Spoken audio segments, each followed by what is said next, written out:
ഈ പുഴയും കടന്ന സീരിയലിലെ ഇന്നത്തെ റിവ്യൂയിലേക്ക് എല്ലാവർക്കും സ്വാഗതം. കാവേരി ആണെങ്കിൽ ജയബാലിന്റെ അടുത്തേക്ക് ചെന്നിട്ട് ചോദിക്കുകയാണ്, എന്താ അങ്കിൾ കണക്കുകളൊന്നും ശരിയാകുന്നില്ലേ എന്നിങ്ങനെ ചോദിക്കുകയാണ്.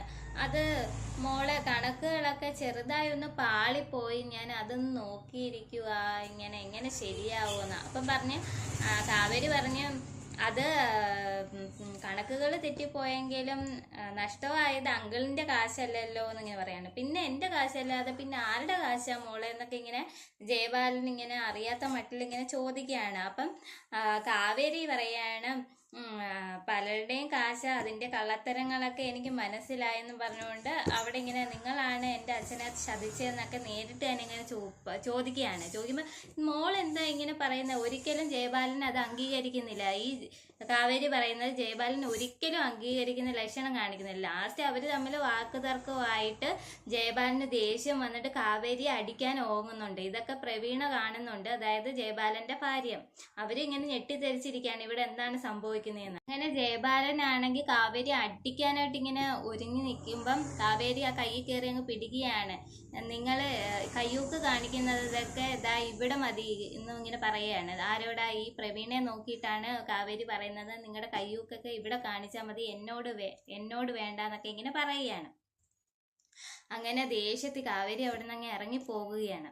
ഇറങ്ങിപ്പോയിക്കൊണ്ടിരുന്നപ്പോൾ ഈ പ്രവീണയാണെങ്കിൽ പിന്നെ ഉടനെ തന്നെ ശാരദേനെ വിളിച്ചിട്ട് കാര്യങ്ങൾ പറയുകയാണ്. കാവേരി ആണെങ്കിൽ ജയബാലേട്ടനെ വെല്ലുവിളിച്ചു എന്നൊക്കെ ഇങ്ങനെ പറയുകയാണ്. ഇതൊക്കെ കേട്ടിട്ട് ശാരദയ്ക്ക് അങ്ങ് ഭയങ്കര വല്ലാത്ത സങ്കടവും ദേഷ്യമൊക്കെ ഇങ്ങനെ വരികയാണ്. അവർക്കങ്ങ് വല്ലാതായി. അങ്ങനെ പ്രവീണയാണെങ്കിൽ എല്ലാ കാര്യങ്ങളും ശാരദയോട് പറഞ്ഞിട്ട് ഫോൺ അങ്ങ് വെക്കുകയാണ്. ഇത് കേട്ട് ശാരദ അങ്ങ് ഒരുമാതിരി അങ്ങ് നിൽക്കുകയാണ്. അപ്പോഴാണ് ഗംഗയും യമുനയും കൂടെ വന്നത്. അമ്മയ്ക്ക് എന്ത് പറ്റി? ഫോൺ വിളിച്ചു കഴിഞ്ഞപ്പോൾ ഒരുമാതിരി ആയിരിക്കുന്നല്ലോ എന്നൊക്കെ പറഞ്ഞു. അപ്പം ഇവര് ശാരദയാണെങ്കിൽ വലിയ ദേഷ്യത്തിൽ പറഞ്ഞ, ഈ കാവേരി എന്തൊക്കെയാണ് അവൾ കാണിച്ചു കൂട്ടുന്നത്, നമ്മൾ എങ്ങനെ ജയബാലട്ടന്റെ മുഖത്ത് നോക്കുമെന്ന് പറഞ്ഞിട്ട് അവരങ്ങ് സങ്കടപ്പെടുകയാണ്.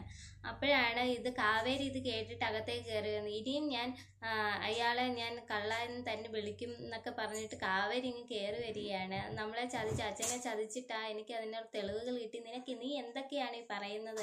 ശാരദ ഇങ്ങനെ പറയാണ്. ആകെ ഒരു സഹായം എന്ന് പറഞ്ഞാൽ ജയബാലേട്ടൻ മാത്രമാണ്. ആ ജയബാലേട്ടനെയാണ് നീ ഇങ്ങനെ അതും ഇതുമൊക്കെ പറയുന്നതെന്ന് പറഞ്ഞുകൊണ്ട് ശാരദ കുറെ ഇങ്ങനെ പറയുന്നുണ്ട്.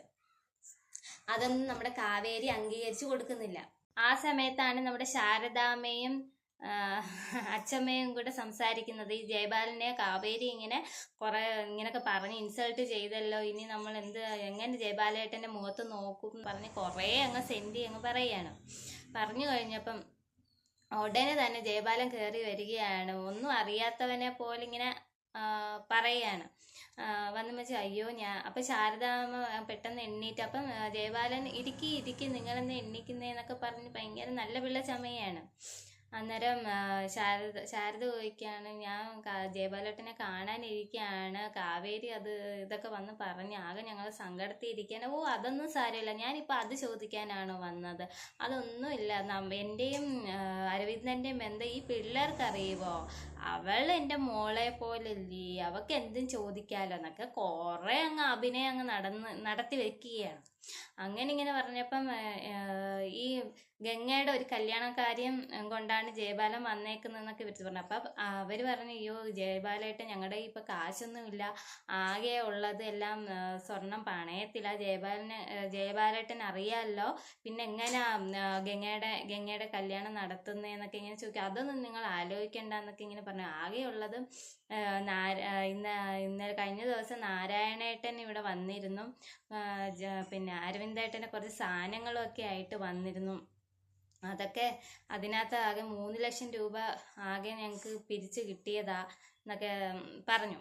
ഗംഗയെ കെട്ടിക്കാനുള്ള ഒരിതിലാണ് ജയബാലൻ ഒരുങ്ങുന്നത്. എന്താണ് ജയബാലൻ്റെ ഉദ്ദേശം നമുക്ക് മനസ്സിലാവുന്നില്ല. ഇനി വരുന്ന എപ്പിസോഡുകൾ നമുക്ക് കണ്ടറിയാം എന്താണ്.